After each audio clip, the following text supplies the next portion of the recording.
Во земјава на 31 јануари минатата година така наречена стапка на затворање изнесувала 142 затвореници на 100.000 жители, што представува неизино зголемување за 25,5% на годишно ниво, покажуваа податоците од годишна казнена статистика на Советот на Европа за 2023 година.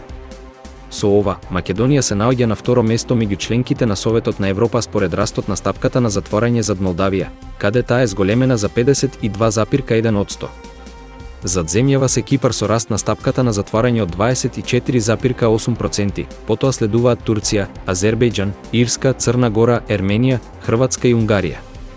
Најголемо намалување на стапката лани на 31 јануари 2023 споредено со истиот датум во 2022 година бележи Литванија од 8,9%, пред Естонија од 8,8% и Грција од 5,2%.